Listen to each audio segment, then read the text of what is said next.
ನಿನ್ನೆ ದಿನ ನಾವು ಸರಳತೆಯ ಬಗ್ಗೆ ಚಿಂತನೆಯನ್ನು ಮಾಡ್ತಾ ಇದ್ವಿ.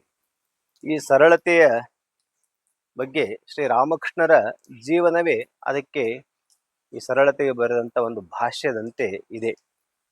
ಅವರು ಅರ್ಚಕ ವೃತ್ತಿಯನ್ನು ಅನುಸರಿಸಿ ದಕ್ಷಿಣೇಶ್ವರದ ಒಂದು ಮೂಲೆಯಲ್ಲಿನ ಕೋಣೆಯೊಂದರಲ್ಲಿ ಜೀವಿಸುತ್ತಾ ಯಾವುದೇ ರೀತಿಯ ಅಹಂಭಾವ ಸೋಂಕದಂತೆ ವ್ಯಾವಹಾರಿಕ ಜೀವನವನ್ನು ಅತ್ಯಂತ ಸರಳವಾಗಿ ಸಾಗಿಸುತ್ತಾ ಸರಳ ಸಾಧನಾ ಮಾರ್ಗಗಳನ್ನು ಅನುಸರಿಸಿ ಸಾಕ್ಷಾತ್ಕಾರದ ಉತ್ತುಂಗವನ್ನೇರಿದ್ದರೂ ಸಕಲ ಶಾಸ್ತ್ರಗಳ ಸಾರವನ್ನೇ ಉಸಿರಾಡುತ್ತಿದ್ದರೂ ಏನೂ ಅರಿಯದ ಜಗನ್ಮಾತೆಯ ಮಗು ತಾನು ಎಂದು ಭಾವಿಸುತ್ತಾ ಸಾಮೀಪ್ಯವನ್ನು ಅರಸಿ ಬಂದ ಶ್ರದ್ಧಾವಂತಯುಕ್ತರಾದ ಸಾಧಕರಿಗೆ ಸರಳ ಸಾಧನಾ ಮಾರ್ಗಗಳನ್ನು ತೋರುತ್ತಾ ತಮ್ಮಲ್ಲಿ ಶರಣಾಗತರಾದವರಿಗೆ ಕೃಪೆಯನ್ನು ಹರಿಸುತ್ತಾ ಬದುಕಿದ ಆ ಪರಿ ಇದೆಯಲ್ಲ, ಅದನ್ನೇ ಧ್ಯಾನ ವಸ್ತುವನ್ನಾಗಿ ಮಾಡಿಕೊಂಡರೆ ನಮ್ಮ ಜೀವನಕ್ಕೆ ಸರಳವಾದ ಬೆಳಕಿನ ಕಿರಣವೊಂದು ನಮಗೆ ಗೋಚರಿಸುತ್ತದೆ.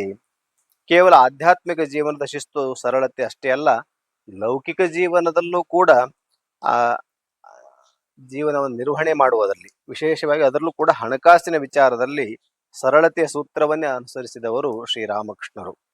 ಲಕ್ಷ್ಮೀನಾರಾಯಣ ಮಾರ್ವಾಡಿ ಎಂಬೊಬ್ಬ ಭಕ್ತ ಅವರಿಗೆ ಅತ್ಯಧಿಕವಾದ ಒಂದು ಹಣವನ್ನು ಕೊಡಲು ಬಂದಾಗ ಅವರು ಅದನ್ನು ನಿರಾಕರಿಸಿ ದೇವಸ್ಥಾನದ ಕಮಿಟಿಯವರು ನೀಡುತ್ತಿದ್ದ ಅವರ ಕಡಿಮೆ ಸಂಬಳದ ಹಣದಲ್ಲೇ ತಮ್ಮ ಖರ್ಚು ವೆಚ್ಚಗಳನ್ನು ನೀಗಿಸಿಕೊಳ್ಳುವುದು, ಇವು ಶ್ರೀರಾಮಕೃಷ್ಣ ಜೀವನದ ಸರಳತೆಗೆ ಆದರ್ಶದ ನಡೆಗಳು ಎಂದೆನಿಸುತ್ತವೆ.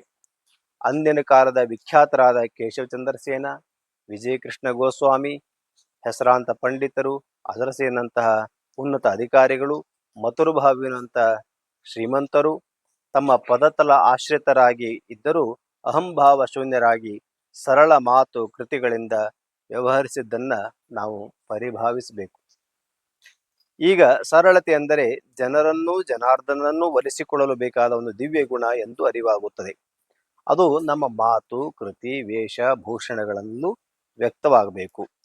ನಮ್ಮ ಸ್ಥಾನಮಾನಗಳು ಏರಿದರೂ ಇಳಿದರೂ ನಾವು ಒಂದೇ ಭಾವದಲ್ಲಿ ಸಹಮಾನವರೊಡನೆ ವ್ಯವಹರಿಸಬೇಕು. ಮಂತ್ರಿಗಳಾಗಿಯೂ ಸರಳ ಜೀವನ ನಡೆಸಿ ಜನಮಾನಸದಲ್ಲಿ ಉಳಿದಿರುವಂಥ ಕೆಲವು ವ್ಯಕ್ತಿಗಳು ಆಗಿ ಹೋಗಿದ್ದಾರೆ. ಲಾಲ್ ಬಹದ್ದೂರ್ ಶಾಸ್ತ್ರಿಗಳು, ಮಹಾತ್ಮ ಗಾಂಧೀಜಿ ಅಂತವರೆಲ್ಲ ಅದಕ್ಕೆ ಒಂದು ಉದಾಹರಣೆಯಾಗಿ ಇದ್ದಾರೆ. ನಾವು ಸರಳವಾಗಿ ಶರಣಾದರೆ ಭಗವಂತ ನಮಗಿಂತಲೂ ಸರಳನಾಗಿ ನಮ್ಮೆಡೆಗೆ ಬರುತ್ತಾನೆ ಎನ್ನುವುದನ್ನ ಪುರಂದರದಾಸರ ಹಾಡು ನಮಗೆ ಹೇಳುತ್ತೆ. ಹೂವ ತರುವರ ಮನೆಗೆ ಹುಲ್ಲ ತರುವ. ನೋಡಿ, ಭಗವಂತ ಸರಳವಾಗಿ ಅವನ ಎಡೆಗೆ ನಾವು ಹೋದ್ರೆ ಅವನು ಸರಳವಾಗಿ ಬರ್ತಾನೆ ನಮಗೆ. ಅಂದ್ರೆ ಹೂವ ತರುವರ ಮನೆಗೆ ಹುಲ್ಲು ತರ್ತಾನಂತೆ. ಅದನ್ನು ನಾವು ಪಾಂಡವರ ಜೀವನದಲ್ಲಿ ನೋಡ್ತೀವಿ. ಪಾಂಡವರ ಮನೆಯ ಕುದುರೆಗಳ ತೊಳೆದು, ಪಾಂಡವರ ಮನೆಯಲ್ಲಿ ಕುದುರೆಗಳನ್ನ ರಥ ನಡೆಸುವಂತ ಸಂದರ್ಭದಲ್ಲಿ ಕುದುರೆಗಳ ಸಹಿತ ತೊಳಿತಾನಂತೆ. ಸಾಕ್ಷಾತ್ ಭಗವಂತನೇ ಹಾಗೆ ಭಕ್ತರಿಗೋಸ್ಕರ ಅಷ್ಟು ಸರಳನಾಗಿ ಬರ್ತಾನೆ ಅಂತ. ಕೊನೆಗೆ ಆ ಹಾಡಿನಲ್ಲೇ ಪುರಂದರದಾಸರು ಹೇಳ್ತಾರೆ, ತೊಂಡರಿಗೆ ತೊಂಡನಾಗಿ ಸಂಚರಿಸುತ್ತೀಹನು ಅಂತ ಹೇಳ್ತಾರೆ. ಅಂದ್ರೆ ಸೇವಕನಿಗೆ ಸೇವಕನಾಗಿ ಅವನು ಬರ್ತಾನೆ ಅಂತ. ಒಟ್ಟಿನಲ್ಲಿ ಪಾರಮಾರ್ಥಿಕ ಜೀವನಕ್ಕೂ ಲೌಕಿಕ ಜೀವನಕ್ಕೂ ಸರಳತೆ ಅವಶ್ಯಕತೆ ಇದೆ. ಸರಳತೆಯಲ್ಲಿ ಆನಂದವಿದೆ ಎಂಬ ತಥ್ಯ ನಮಗೆ ಮನವರಿಕೆಯಾಗುತ್ತದೆ.